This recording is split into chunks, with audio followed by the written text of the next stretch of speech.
Hi, I'm Joan Newcomb, and today's Mystic Minute is Creating Everyday Miracles. What is a miracle? We have these expectations and assumptions of what miracles are, and, we're supposed to cure people of leprosy, bring them back from the dead. What else are we supposed to do with miracles? Conjure up the winning lotto ticket.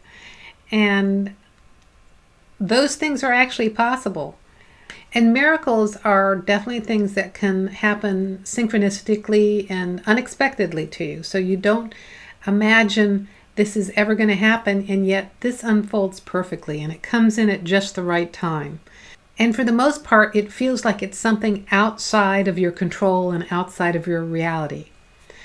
However, I've had a couple of clients and actually a couple people who've just attended my meetups come away with stories that you could consider are miraculous by simply doing some of the consciousness techniques that I teach to shift themselves from one trajectory to another instantaneously.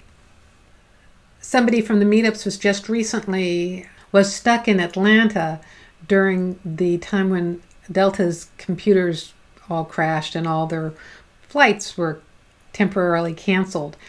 And so she was stuck in Atlanta and there were no flights to Seattle. And just by simply stepping into a parallel universe, suddenly she had the right ticket. Suddenly she was on the plane. Suddenly she arrived at 4 o'clock in the morning and her luggage was coming down the ramp.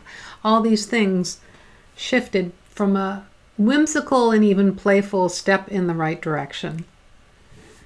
Somebody a few months ago did the same thing and immediately shifted a job situation that had been untenable to something completely different. So those sorts of things are possible. I've done this in incremental ways as well, where I've experienced one thing and then shifted to another experience. That's more than just reframing the experience that you're seeing yourself through or seeing the world through. It is moving yourself into a different reality. We have old techniques for doing this, reframing, mindset shifts, things like that. And those are old techniques for doing it kind of initially on your mental level or your level of thought, and then it shifts your reality. But consciousness techniques take you, into a completely new reality instantaneously without all the processing or needing things to unfold in certain ways. Now, here's the tricky thing about it, though, is that we all want to avoid pain, and a lot of our motivation isn't really for the thing that we desire, but for avoiding the pain. So we're actually being propelled towards the thing we desire because we don't want to be in pain anymore. When you try to create something from that kind of mindset, you're really creating it from this kind of mindset, and then you're not going to have the amazing results that are possible when you're really doing it playfully, out of curiosity, from this sense of expansion. So really the starting point is being aware of yourself as consciousness. Being aware of yourself as consciousness coming more into physical form rather than as your body personality having this raise in experience.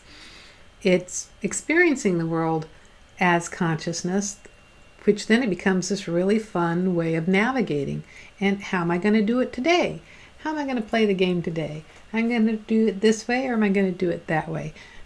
All of that takes the effort out of it, takes the trying to do it perfectly, takes the expectations, takes the drive for survival out of it, moves you completely into a different way of navigating life.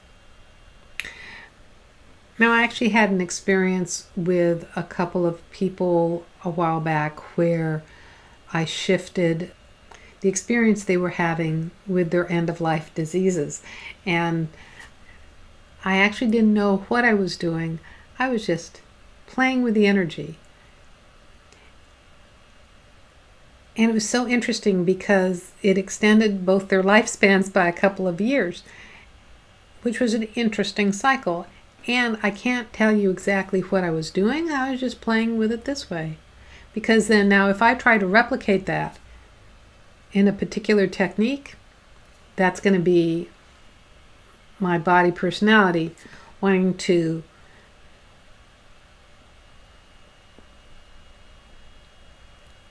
control, fix, and manipulate it on this kind of level. Whereas it just doing something like this and seeing what shifts or changes and not really having a good way of explaining it, but just noticing that energy changes, shifts the experience, and let's see what happens.